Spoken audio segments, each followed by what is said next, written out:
പെയ്തൊഴിയാതെ. ജീവിച്ചു കൊതിത്തീരും മുമ്പേ വിധവയായ ഒരു പെൺകുട്ടിയുടെ ജീവിതത്തിലെ കണ്ണീരിൻ്റെ കഥ. ആശുപത്രി പരിസരം ആകെ വിജനമായിരുന്നു. ചുരുക്കം ചില രോഗികളെ മാത്രം കാണാം. ICU വിഭാഗം, ട്രോമ സെൻറ്റർ, ഇവയിലുള്ള ഡോക്ടേഴ്സ് എന്നിവരെ അവിടെ കാണാം. രാത്രി ആയതിനാൽ റിസപ്ഷനിൽ 2 ആളെ മാത്രം കാണാം. അവർ 2 കസേരകൾ അടുപ്പിച്ച് ഉറങ്ങാനായി നിൽക്കുന്നു.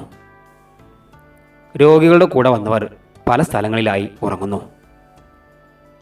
നീണ്ട നിലക്കാത്ത സൈറൻ മുഴക്കിക്കൊണ്ട് ആംബുലൻസ് ട്രോമ സെൻറ്ററിന് അടുത്ത് നിർത്തി. അറ്റൻഡന്മാർ അവിടേക്ക് ഓടിയെത്തി. വേറെ 2 പേര് ട്രോളിയുമായി തയ്യാറായി നിന്നു. സ്ട്രക്ചറിൽ കിടത്തിയിരുന്ന രോഗി രക്തത്തിൽ കുളിച്ച് ബോധരഹിതനായിരുന്നു. രോഗിയെ ട്രോളിൽ കിടത്തി ട്രോമ സെൻറ്ററിൽ എത്തിച്ചു. വാതിൽക്കൽ വന്ന് 2 സിസ്റ്റർമാർ രോഗിയെ ഏറ്റെടുത്ത് എമർജൻസി ഡോക്ടർ സ്ഥലത്തെത്തി. നല്ല ആരോഗ്യവാനും സുന്ദരനുമായ ചെറുപ്പക്കാരൻ. വസ്ത്രം മുഴുവനും രക്തത്തിൽ കുതിർന്നിരിക്കുന്നു. സിസ്റ്റർ കത്രിക കൊണ്ട് ഷർട്ട് കീറിയെടുത്തു. ഒരു ഡോക്ടറും കൂടി അവിടെ എത്തി പരിശോധന ആരംഭിച്ചു. സാർ, പൾസ് തീരെ കിട്ടുന്നില്ല, രക്തം നിൽക്കുന്നില്ല, വാർന്നു പോയിക്കൊണ്ടിരിക്കുന്നു. നിങ്ങൾ ഈ കഥ കേൾക്കുന്നത് ലൈക്ക് ചെയ്യാതെയാണെങ്കിൽ ഇപ്പോൾ തന്നെ ആ ലൈക്ക് ബട്ടണിൽ കൈ അമർത്തി ഒന്ന് സപ്പോർട്ട് ചെയ്യണേ. നിങ്ങളുടെ വിലയേറിയ അഭിപ്രായങ്ങൾ കമൻറ്റ് ബോക്സിൽ രേഖപ്പെടുത്തുകയും ചെയ്യുക. ഡോക്ടർ വന്നു പരിശോധന തുടങ്ങി. വാഹനാപകടമാണെന്ന് തോന്നുന്നു. അതെ അതെ സാർ, കാറുകൾ തമ്മിൽ കൂട്ടിയിടിച്ചതാ. പ്രഥമ ശുശ്രൂഷയ്ക്ക് ശേഷം രോഗിയെ ICUവിലേക്ക് ഷിഫ്റ്റ് ചെയ്യാൻ ആവശ്യപ്പെട്ടു. സാർ, സിസ്റ്ററുടെ വിളി കേട്ട് ഡോക്ടർ തിരിഞ്ഞു നോക്കി. ഡോക്ടർ,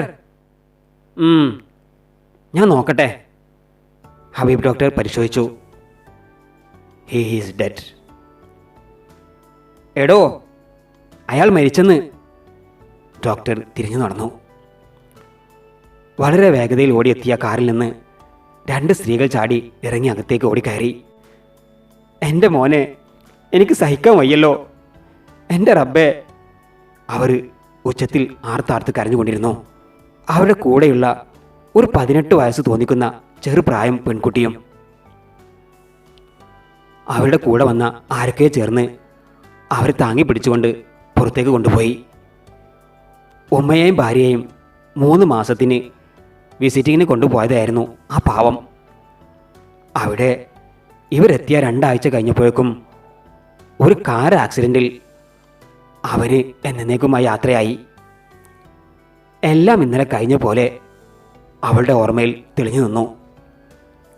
ജൂബി പെട്ടെന്ന് ചിന്തയിൽ നിന്നും ഉണർന്നു. ഫാരിസിൻ്റെ പുഞ്ചിരിക്കുന്ന ഫോട്ടോ കയ്യിലെടുത്ത് അവൾ അവൻ്റെ മുഖത്തേക്ക് നോക്കിക്കൊണ്ടിരുന്നു. ആകാശത്ത് കണ്ണുനീർ മേഘങ്ങൾ നിറഞ്ഞു നിന്നു. അവളുടെ മനം പൊട്ടുമ്പോൾ അവ തുളുമ്പി വീഴും. എൻ്റെ സങ്കടം വല്ലതും നിങ്ങൾ അറിയുന്നുണ്ടോ? കണ്ടോ, നമ്മുടെ മോള്, അവൾ നിങ്ങളെപ്പോലെയാണെന്ന് എല്ലാവരും പറയും. പക്ഷേ അവളൊന്ന് കാണാനോ കൊഞ്ചിപ്പിക്കാനോ ഉള്ള ഭാഗ്യം നിങ്ങൾക്കില്ലാതായി പോയല്ലോ. എത്ര പെട്ടെന്നാ ഇക്ക നിങ്ങൾ ഞങ്ങളെ തനിച്ചാക്കി പോയത്. ഇപ്പോൾ 1 വർഷം കഴിഞ്ഞിരിക്കുന്നു. കണ്ടു കൊതി തീരുന്നതിന് മുമ്പേ നിങ്ങൾ ഒരു വാക്ക് പോലും പറയാതെ. അവൾ തേങ്ങി. +2 പഠിക്കുമ്പോഴാണ് ഇക്കയെ ആദ്യമായി കാണുന്നത്. കോളേജിനടുത്തുള്ള ഒരു ബുക്ക് സ്റ്റാളിൽ സ്റ്റാഫായിരുന്നു ഇക്ക.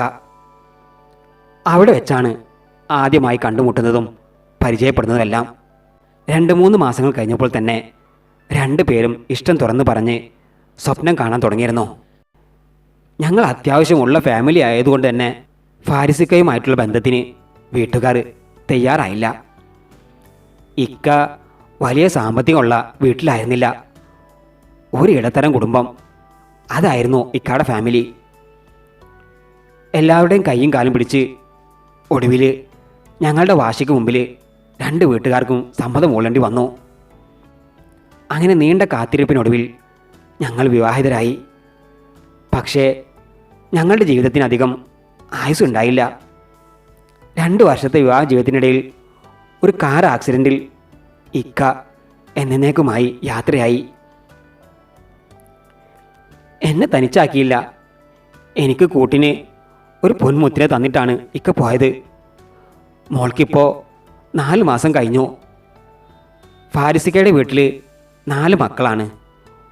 ഒരു മോളും 3 ആണും. രണ്ടാമത്തെ ആയിരുന്നു ഫാരിസിക്ക.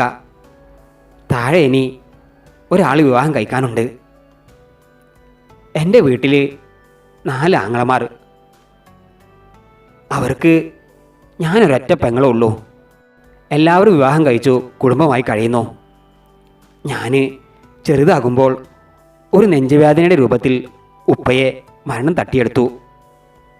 ഉപ്പയെ കണ്ടത് എനിക്ക് ഓർമ്മയില്ല. എനിക്ക് പിന്നീടെല്ലാം ഇക്കാക്കമാരായിരുന്നു. എൻ്റെ ഇദ്ദയുടെ കാലാവധി കഴിഞ്ഞപ്പോൾ ഞാനിങ്ങ് പോന്നു എൻ്റെ വീട്ടിലേക്ക്. ഇക്ക ഇല്ലാത്ത ആ വീട്ടിൽ എനിക്ക് വയ്യ. അവള് ബെഡിൽ മുഖം അമർത്തി കരഞ്ഞുകൊണ്ടിരുന്നു. മോളെ മോളെ ജൂബി.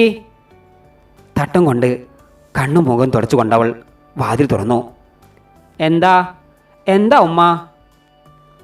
പോയവർ പോയി. നീ ഇങ്ങനെ കഥ കടിച്ചിരുന്ന് കരഞ്ഞിട്ടെന്താ മോളെ കാര്യം? പുറത്തേക്കൊക്കെ ഒന്നിറങ്ങുവായോ? ഞാൻ വരാം, കുറച്ച് കഴിയട്ടെ.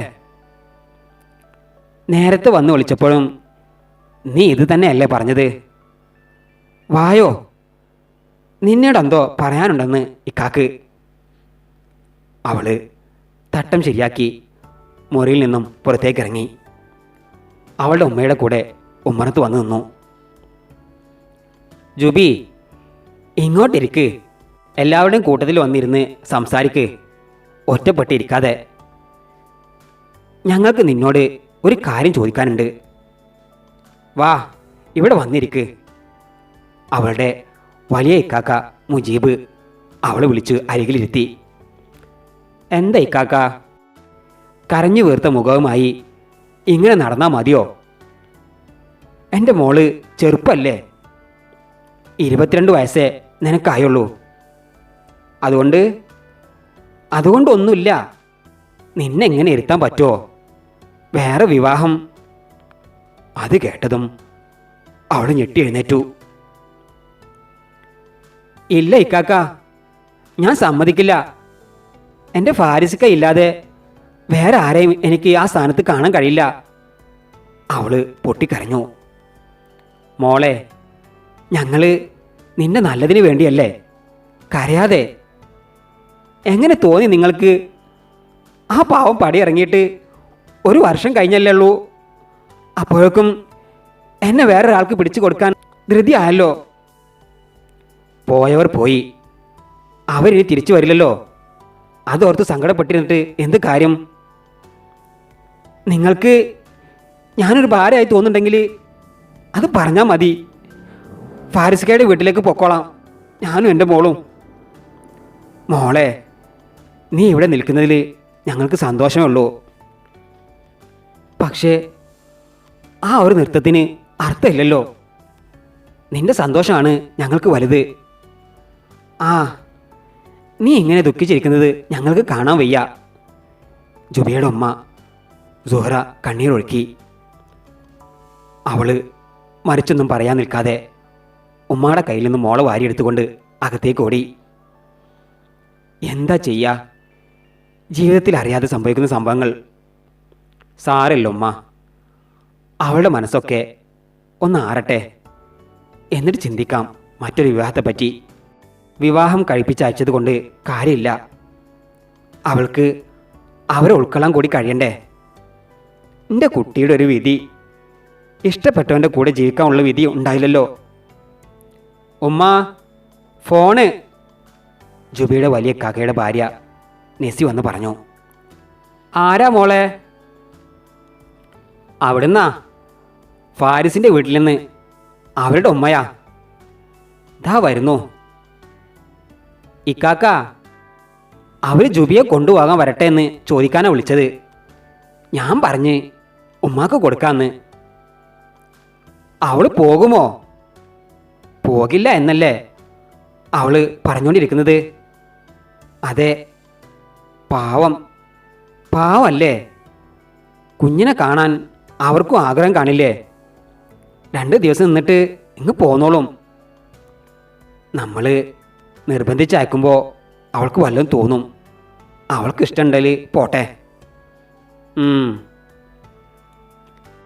ഇങ്ങനെ അവൾക്ക് കൂട്ടിരുന്നാൽ അവൾ ഇനി വേറെ വിവാഹം കഴിക്കില്ല, അങ്ങോട്ട് പോകത്തുണ്ടാവില്ല. എൻ്റെ ഇക്ക അവൾ അങ്ങനെയൊക്കെ പറയും. അതൊക്കെ വേറെ കല്യാണം കഴിയുമ്പോൾ ശരിയാവും. അതുപോലെ അവരുടെ വീടും. അവളുടെ കുഞ്ഞിൻ്റെ വീടല്ലേ അത്. അവളുടെ കുഞ്ഞിനെ അവരെവിടെ നിർത്തുമോ? എല്ലാം ഉൾക്കൊണ്ട് ജീവിക്കാൻ അവൾ പഠിച്ചല്ലേ പറ്റൂ. ഒക്കെ ശരിയാ നസി, നമുക്ക് പറയാൻ എളുപ്പമാണ്. പക്ഷേ അവൾക്കതിന് കഴിയണ്ടേ? അവളെ വേദനിപ്പിക്കാൻ വയ്യ. ഇനി അവളോട് ചോദിച്ചിട്ട് അവളുടെ അഭിപ്രായം പോലെ ചെയ്യാം. ഉമ്മ വരുന്നുണ്ട്. എന്താ ഉമ്മ അവർ പറഞ്ഞത്? അവിടുത്തെ ഉപ്പാക്ക് അവരവിടെ ജുബി അവരെ അയച്ചു നിർത്തണമെന്ന്. കുട്ടിയെ കാണാൻ ആഗ്രഹമുണ്ട് ഉപ്പാക്കെന്ന്. പാവത്തിന് ഇങ്ങോട്ട് വരാൻ പറ്റില്ലല്ലോ, തളർന്ന് കിടക്കല്ലേ ഉപ്പ. ജുബിയോട് ചോദിച്ചോ നിങ്ങൾ ഉമ്മ? ഞാൻ അവരോട് അവളെ കൊണ്ടുപോകാൻ വരാൻ പറഞ്ഞിട്ടുണ്ട്.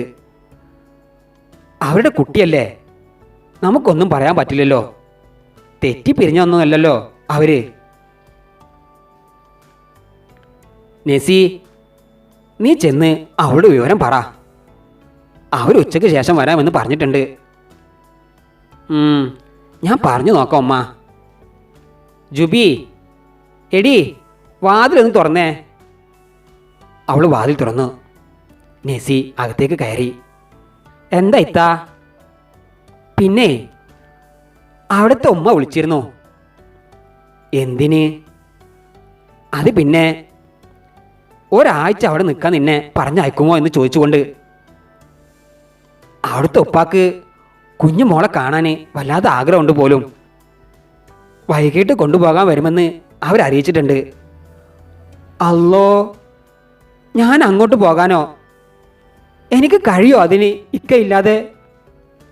മോളെ, എന്താ ചെയ്യാ, റബ്ബിൻ്റെ തീരുമാനം അങ്ങനെയായിരിക്കും എന്ന് കരുതി ജീവിതകാലം മുഴുവന് വിഷമിച്ചിരിക്കാൻ പറ്റുമോ?